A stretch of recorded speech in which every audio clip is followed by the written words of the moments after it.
सशक्तिकरण का भी काम उसमें शुरू हुआ। तो हम ये देखते हैं कि 1984 की उस दुर्घटना ने ऐसे बहुतेरे संगठनों को, व्यक्तियों को, संस्थाओं को एक साथ लाया, क्योंकि ये लोगों को लगने लगा था कि हमको सामूहिक रूप से इन चुनौतियों से जूझना होगा। तो ये 84 में ये पहल होती है और 90 तक आते आते फिर एक और दूसरे किस्म की राजनीति जब शुरू होती है, और 92 के दंगों के बाद भी इस तरह की तमाम कोशिशें हुई हैं, संस्कृति कर्मी सड़कों पर उतरे हैं। तो क्या हमेशा वामपंथी राजनीति को एकत्रित होने के लिए एक बड़े खतरे या जो बड़ी आहट सुनाई देती है उसकी जरूरत होती है? उसको परखने की जो प्राविधियां हैं, क्या उसे पहले से परखा नहीं गया था? तो 84 के बाद भी 92 तक का जो दौर है, देखिए, जैसे अपन ने अभी कहा कि कई बार ये होता है कि आपके जो दूरगामी लक्ष्य हैं, एक संस्था के तौर पे, एक व्यक्ति के तौर पे, एक विचारधारा के तौर पे, है ना, तो आप उस पर काम करते रहते हैं, है ना, हम, लेकिन जब तात्कालिक इशू होता है तो आप उसमें शामिल होते हैं, और कई बार आप मददगार के तौर पे भी होते हैं। जैसे मसलन कई सामाजिक आंदोलन चलते हैं, तो उन सामाजिक आंदोलनों में आप सीधे सीधे शामिल नहीं होते, लेकिन आप उनके कुछ हिस्सों का समर्थन करते हैं, है ना, कई ऐसे आंदोलन होते हैं। उदाहरण के लिए मध्य प्रदेश अनेक जन आंदोलनों का केंद्र भी रहा है ना। भोपाल में जैसे केस राजनीति को लेकर जो जनता का आंदोलन था वो जगह था, लेकिन छत्तीसगढ़ को तब चूंकि छत्तीसगढ़ अलग नहीं हुआ था, छत्तीसगढ़ की जनता के अपने इश्यूज थे। कुछ लोग नदी घाटी, जो नर्मदा बचाओ, है ना, बड़ा बांध का मसला था। उसके अलावा शिक्षा के कुछ वैकल्पिक आंदोलन चल रहे थे कि शिक्षा को दूरगामी कैसे, शिक्षा को दूर तक कैसे ले जाया जा सके, जनता तक कैसे ले जाया जा सके। तो ये अलग अलग मसलों पे काम करने वाले अलग अलग संगठन, अलग अलग आंदोलन थे। अच्छा, इनमें जैसे कुछ लोग होते हैं वो सीधे उस आंदोलन में शामिल होकर अपना काम कर रहे होते हैं, है ना। कुछ राजनीतिक दल होते हैं जो मजदूरों के या किसानों के मुद्दों पे काम कर रहे होते हैं ना। तो किसानों के अपने संगठन होते हैं, मजदूरों के अपने संगठन होते हैं, महिलाओं के अपने संगठन होते हैं, ना। तो ये सारे संगठन, आप उन संगठनों में काम करते हुए भी कुछ ऐसे मुद्दे होते हैं जिनको हम कह सकते हैं कि जो कॉमन होते हैं, है ना। एक साथ देखिए, जैसे इस समाज को, मेरा यूटोपिया क्या होगा और आपका यूटोपिया क्या होगा, भिन्न हो सकता है उसको हासिल करने का। पर बाकी हम चाहते, सभी लोग ये चाहते हैं कि एक ऐसा खुशहाल समाज बनेगा जिसमें सबको स्वतंत्रता होगी, समानता होगी, भाईचारा होगा, व्यक्ति की गरिमा होगी, न्याय मिलेगा, है ना। एक न्यायपूर्ण समाज को बनाने की आप लोग, हम सब सपने देखते हैं। तो ये जो आपका सवाल है कि इसको इस तरह से सब लोग समझते रहे हैं, पर जब सत्ता की राजनीति होती है या दूरगामी परिणामों को लेकर जो भी टकराहट होती है वो अपनी जगह बनी रहती है। और 90, जैसे हम लोग पहले चर्चा कर चुके हैं कि 89 के बाद जिस तरह का ये जो उभरा था सांप्रदायिक आधारों पे जो आंदोलन उभरा, और उसी के साथ साथ उसी दौर में मंडल कमीशन की जो रिपोर्ट थी उसको स्वीकार किया गया था, जो विश्वनाथ प्रताप सिंह की सरकार बनी थी, बोलते हैं संयुक्त मोर्चे की सरकार थी, वो कम समय रही वो। तो उसने ये हिम्मत दिखाई, क्योंकि तब तक सामाजिक न्याय का मसला अपन कह सकते हैं कि एक तरह से किनारे में था, है ना। तो सामाजिक न्याय के मसले को लेकर और मंडल कमीशन की रिपोर्ट लंबे पहले आ गई थी, काफी पहले आ चुकी थी, लेकिन उसको कोई हाथ लगाने की हिम्मत नहीं कर रहा था। तो वो हुआ, और मंडल कमीशन की रिपोर्ट आने के बाद से हम ये देखते हैं कि मंडल कमीशन को लागू कर देना, और जिसमें ये था कि जो अदर बैकवर्ड क्लासेस है ना, अन्य पिछड़ा वर्ग की बहुत सारी जातियां हैं, और जिनको सामाजिक न्याय में जिनके साथ न्याय नहीं हो पाया है, और चूंकि सामाजिक न्याय का प्रावधान हमारा संविधान करता है ना। न्याय में जो मसला है, संविधान जब न्याय की बात करता है तो राजनीतिक न्याय, सामाजिक न्याय, आर्थिक न्याय। तो राजनीतिक न्याय तो आपने पहले दिन से कर दिया कि एक व्यक्ति एक वोट, है ना। तो उसमें प्रधानमंत्री हो उसको भी एक वोट मिलेगा, और जो कतार का अंतिम आदमी है उसको भी एक वोट का हक है। तो राजनीतिक न्याय के तौर पर आपने राजनीतिक बराबरी का दर्जा तो दे दिया। लेकिन जो हमारे देश में छुआछूत और जातिवाद का हजारों वर्षों का इतिहास रहा है, उसमें ऐसी बहुत सारी जातियां हैं जो दलित और दलित रही है ना। तो उनके साथ न्याय करने का, शुरुआती दौर में हमने जो अनुसूचित जाति और अनुसूचित जनजाति के साथ तो ये न्याय किया था, लेकिन मंडल कमीशन अदर बैकवर्ड क्लासेस के लिए भी ये कर रहा था प्रावधान। और लेकिन उसको लागू करते ही जो आरक्षण विरोधी आंदोलन था ऊंची जातियों का, उसका भी एक उभार आया। और आप ये देखिए कि जो चूंकि इस उभार में यानी जब मंडलवाद का उभार आता है तो जो अदर बैकवर्ड क्लासेस के लोग हैं यानी वो एक तरफ जातिवादी राजनीति की तरफ जाते हैं, तो जो कथित ऊंचा वर्ग है, कथित ऊंची जातियां हैं,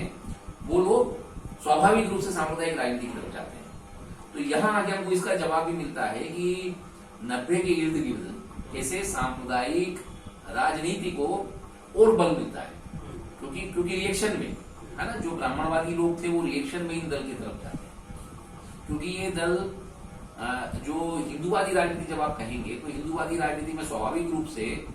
जो दलित और शोषित जनता है वो नहीं आएगी, है ना, क्योंकि हिंदू जो जिस हिंदू जैसे मसलन आरएसएस में कोई भी दलित व्यक्ति कभी भी उसका हेड नहीं बन सकता है ना, और उसका इतिहास ब्राह्मणों के ही यानी नाम मात्र हुआ एक हाथ उदाहरण होगा, पर वो भी ऊंची जाति का है ना, हाँ वो भी एक ऊंची जाति का है। तो उसमें कभी भी यानी चूंकि वो भारतीय संस्कृति के नाम पे वर्ण व्यवस्था को मानते हैं, वर्ण व्यवस्था का पोषण करते हैं, बल्कि हम कह सकते हैं ना, तो उनका विरोध केवल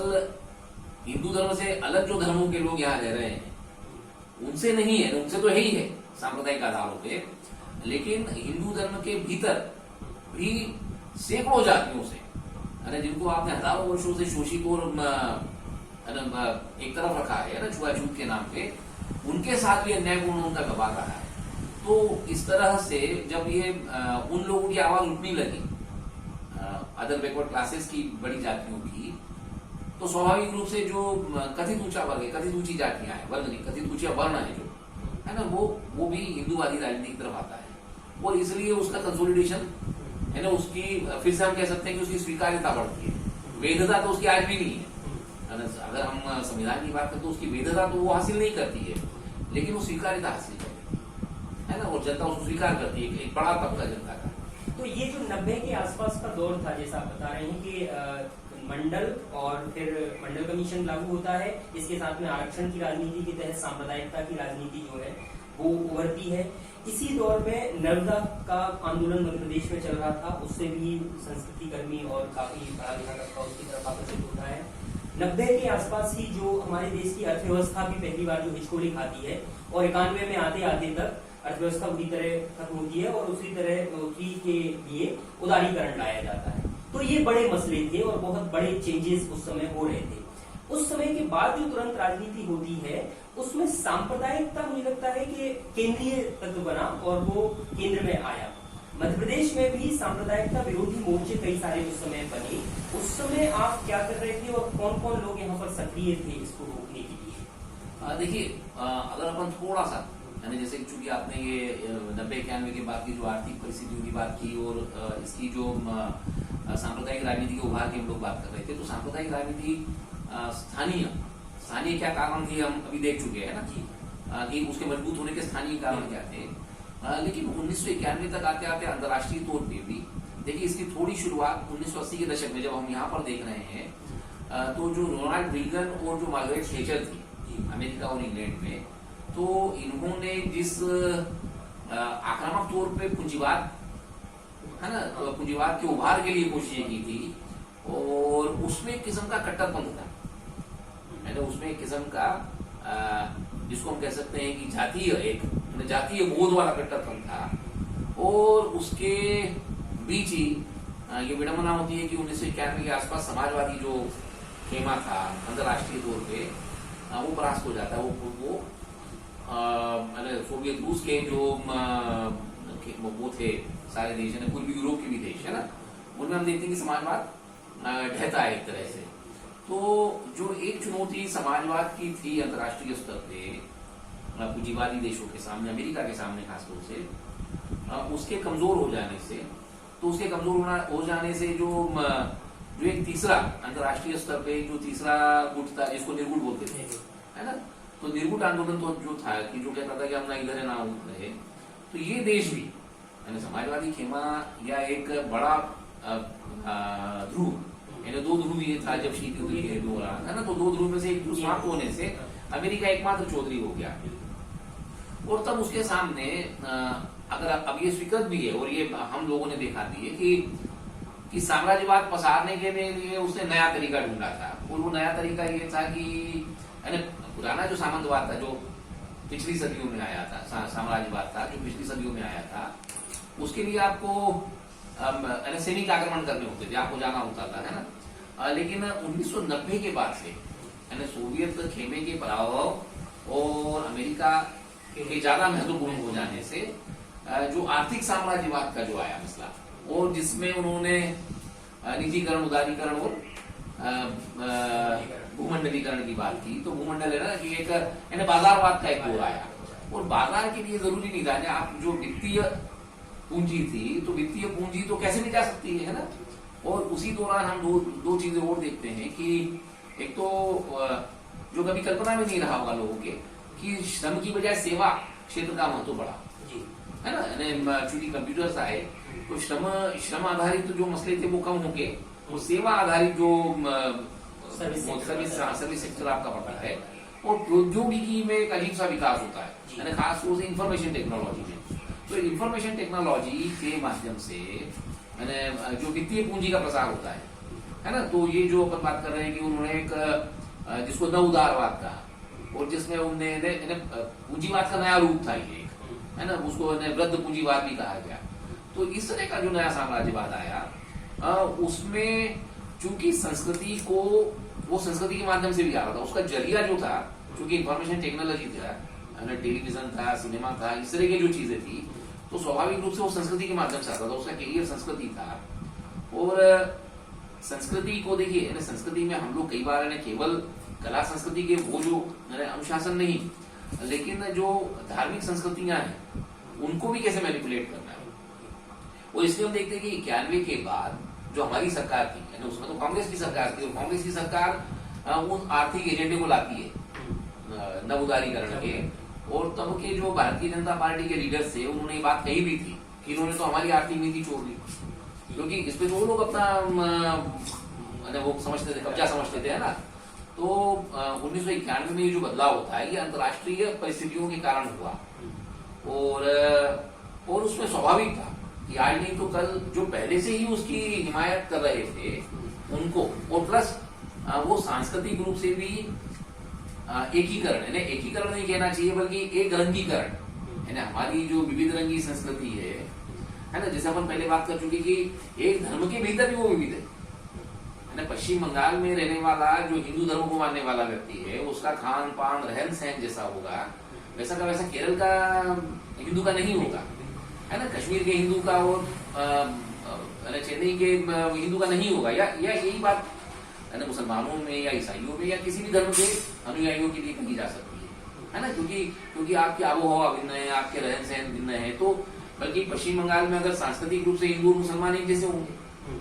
उनकी भाषा एक होगी, उनका रहन सहन एक होगा, उनके बाकी बहुत सारे तौर तरीके एक जैसे होंगे, तो उनके धर्म को मानने की या पूजा पद्धतियां भिन्न हो सकती होंगी, लेकिन बाकी उनका जो सांस्कृतिक वो है ना, उसमें एक साझापन होगा। पर ये जो वैचारिक आधार है, ये सिर्फ एक निश्चित यानी सारी संस्कृतियों को नष्ट करके कुछ है, जैसे हिंदू हिंदुस्तान जैसी जो बात करते हैं, तो उसमें आप भाषा के साथ भी अलगाव करते हैं, आप रहन सहन के साथ भी अलगाव करते हैं, है ना।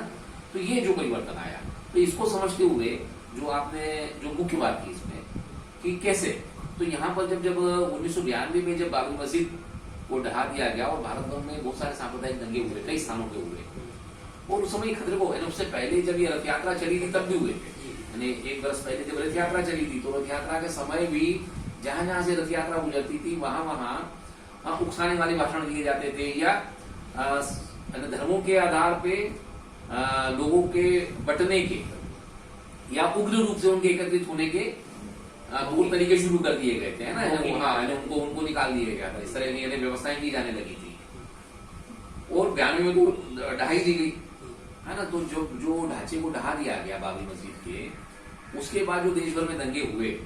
तत्काल रूप से फिर जैसा कि 84 में हुआ था, वैसा फिर भोपाल में हुआ। मैं भोपाल का उदाहरण बता सकता हूँ आपको कि ये महसूस किया गया कि सांप्रदायिक का सबसे बड़ा खतरा है इस समय हमारे सामने, और हम किन्हीं भी क्षेत्रों में काम कर रहे होंगे, हमारा काम करने का अनुशासन कुछ भी हो सकता है, लेकिन ये जो मसला है ना, सांप्रदायिक आधार पे हमारी संस्कृति के साथ जो खिलवाड़ किया जा रहा है, हमारी राजनीति के साथ जो खिलवाड़ किया जा रहा है, हमारी जनता के साथ जो खिलवाड़ किया जा रहा है, इसके लिए एक नया एक मोर्चा बना था, सांस्कृतिक मोर्चा, है ना। वो सांस्कृतिक मोर्चा एक हाँ वही वो सांस्कृतिक मोर्चा एक बड़ा दिलचस्प प्रयोग था, है ना। भोपाल के स्तर पे अपन देखें तो ये था कि जितने भी सांस्कृतिक, सामाजिक, है ना, जन विज्ञान, महिला, ट्रेड यूनियन,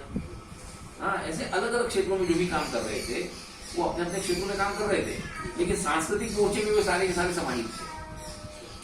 और ये है ना, इसलिए कह सकते हैं कि ऐसा मोर्चा था कि जिसका कोई अपना जिसको कहते हैं ना कि कोई औपचारिक चीज नहीं थी, वो है ना, औपचारिकता कुछ नहीं थी कि ये इसका अध्यक्ष होगा, ये है ना, कोई स्ट्रक्चर नहीं था, हम सब थे उसमें, तो सब उसको ओन करते थे, है ना। सारे के सारे, था कि सारे के सारे संगठन थे, तो सारे के सारे लोग उसमें थे। वो सारे लोगों का उस समय विशेष में एकमात्र उद्देश्य था कि ये जो राजनीति है, जो बंटवारे की राजनीति, इसका विरोध किया जाए। और आपने अभी तक देखा होगा कि जब जरूरत पड़ती है इस तरह के मुद्दों पर लड़ाई करने की, तब सांस्कृतिक मोर्चा यहाँ वो काम करता रहा। तो 90 से लगातार जो सांप्रदायिक राजनीति थी उसके खिलाफ उस पर खड़े होने की कोशिशें होती रही हैं और उनका कंसल्टेशन भी होता रहा है, लोग एक साथ आते रहे हैं। वामपंथी पार्टियों में भी कोर सवाल ये लगता है कि ये उस समय से रहा है। ऐसी क्या वजह रही कि लगातार विरोध के बावजूद वामपंथी राजनीति घटती चली गई और उसी दौरान जो सांप्रदायिक राजनीति थी, सांप्रदायिकता के विरोध के बावजूद जनता नकारती चली गई, वो कौन से कारण थे? देखिए, इसमें मुझे जो अभी तक हमने बातचीत की उसमें जो कुछ हमने राष्ट्रीय अंतर्राष्ट्रीय कारण देखे, वो तो एक महत्वपूर्ण घटक था ही, है ना, वामपंथियों के पीछे जाने का, क्योंकि अंतर्राष्ट्रीय तौर पे सोवियत खेमे का पराभव, नई उदारवादी आर्थिक नीतियों का आना, है ना, निजीकरण, भूमंडलीकरण, पूंजीवाद, ये जो दो तरीके थे, इनके वर्चस्व के कारण एक तरह से। दूसरा मुझे ये लगता है कि देखिए, जब क्या होता है कि नई परिस्थितियां पैदा होती हैं तो आपको कुछ नए हथियार, नए औजार, नए तरीके भी ढूंढने होते हैं। तो हम ये कह सकते हैं, यानी इसको स्वीकारना चाहिए कि बहुत नए तरीके आप नहीं ढूंढ पाए, प्रतिरोध के नए तरीके, है ना। देखिए, क्योंकि जब आपको बगैर तर्क की कोई बात करनी है, केवल अंधश्रद्धा और अंधआस्था को कोई बात करनी है ना, तो उसमें आपको कोई तर्क की जरूरत नहीं है, वो तो तर्क चाहिए ही नहीं बल्कि वहां पे, है ना, वो तो तर्क विरोधी है। तो जो दी गई परिस्थितियों में लोग जिन भी अंधविश्वासों को मान रहे हैं, अंधआस्थाओं को मान रहे हैं, है ना, आप उसको और पोषित कर रहे हो। और हमारा काम क्या, धारा के विरुद्ध है। जैसे धारा में तैरना जितना आसान है और धारा के विरुद्ध तैरना जितना मुश्किल है, तो चूंकि आप जब तर्क की बात करते हो तो आप ऐसे अनेक सवालों को उठाते हो, किसी व्यक्ति को सोचने के लिए, कि जो वो सैकड़ों हजारों वर्षों से मानता चला आया है समाज, है ना। तो हम सब जानते हैं कि जैसा उतारवाद या जैसे बहुत सारे अंधविश्वास, है ना, बहुत सारी रूढ़ियां, तो हम लोग अगर जब विवेक और तर्क की बात करते हैं तो हम उन रूढ़ियों को चुनौती देते हैं, हम उन अंधविश्वासों को, उन गलत आधारों को चुनौती देते हैं। तो ये चुनौती देना आसान नहीं होता है ना, और उसको, है ना, उसको लोगों के दिमाग में बिठाना, क्योंकि कंडीशनिंग जो हो चुकी है आपकी। लेकिन वो एकदम से तो नहीं हो रहा था। वामपंथी राजनीति 1925 से ही लगातार कर रही थी और कांग्रेस ने भी उसे, ऐसा तो नहीं रहा कि कांग्रेस के समय में वामपंथी राजनीति को हाशिए पर डाल दिया गया हो। संस्कृति कर्मियों, साहित्यकारों, लेखकों के पास में भरपूर मौका था जनता के साथ में संवाद करने का और उनका पॉलिटिसाइज करने का उन्हें। तो क्या 90 में जब ये उभार हुआ सांप्रदायिकता की राजनीति का, तो वो मुट्ठी भर लोग ही थे, जनता उनके साथ में पॉलिटिसाइज नहीं थी क्या उसे समझने के लिए? या फिर जो हमारी विविधतापूर्ण संस्कृति है उसमें एक और विचार अगर आ रहा है तो उसे भी ऑब्जर्व करने की क्षमता के तौर पर इसे देखा गया कि हाँ, ये भी विविधता है विचार की? क्या कंट्रास्ट था? नहीं, देखिए, जो भीतरी लोग थे वो तो इसको विविधता की तरह नहीं लेते थे, है ना, एक विचार था, लेकिन जिसको मैं कह सकते हैं कि कई मध्यमार्गी लोग, यानी ठेठ वामपंथ की छोड़ दीजिए आप, जो मार्क्सवाद पे भरोसा करते थे उनकी बात अलग थी, लेकिन जो बीच का तबका था, जो अपनी बनावट में तो जो संवैधानिक मूल्य है ना, जिसको हम लिबरल, आजकल जो एक शब्द चला है लिबरल लोग, है ना, तो लिबरल लोग कुछ मुद्दों पे वामपंथ के साथ होते हैं, कुछ मुद्दों पे दक्षिण पंथ के साथ भी माने जा सकते हैं, होते ही है ना। जैसे मसलन कि जो संविधान के मूल्य हैं, स्वतंत्रता, समानता, बराबरी, न्याय, गरिमा, इसको लेकर वो लिबरल है, उदार है ना। और ये मानते हैं कि सबकी अपनी पूजा पद्धति होगी, सबके अपने तत्व तरीके होंगे, सबको हक होगा जीवन जीने का। लेकिन विकास का मॉडल क्या होगा, इस पे वो पूंजीवाद के साथ जाते हैं, है ना। तो जैसे उदारीकरण के साथ जाते हैं, भूमंडलीकरण के साथ जाते हैं। और हम ये देखते हैं कि पिछले 30 वर्षों में जिसको हम भूमंडलीकरण की प्रक्रिया कहते हैं, उसका सबसे ज्यादा फायदा एक लिमिटेड तबके को मिला है ना। वो लिमिटेड तबका ही, उसी को हम लिबरल कहेंगे, जो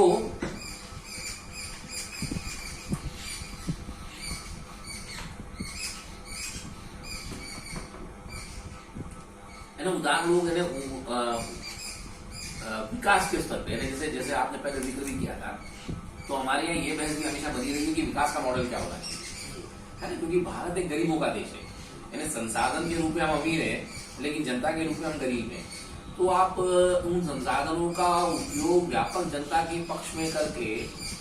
जनता को किस तरह से शिक्षित और सेहतमंद और आर्थिक रूप से निर्भर, आत्मनिर्भर बना सकते हैं, इसको लेकर एक मॉडल था। और जो निश्चित रूप से गांधीयन से लगाकर वामपंथ के पास था,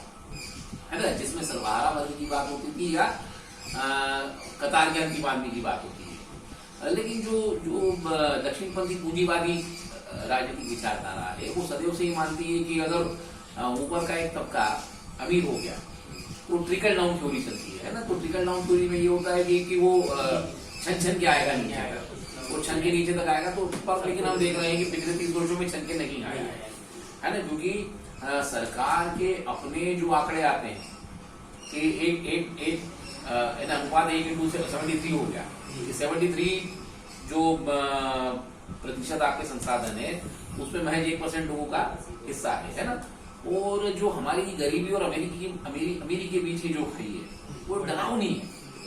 तो एक तरफ आप कुछ चुनिंदा अरबपतियों को देखते हैं और एक तरफ आप भुखमरी, गरीबी, शिक्षा और सेहत और इसकी है ना हालत खराब हम देखते हैं। तो जो आप कह रहे थे ना कि अब इन सारी चीजों की चिंताएं वो थी, पर्यावरण की भी चिंता थी लोगों को, और ये विकास का क्या मॉडल होगा इसकी भी चिंता थी।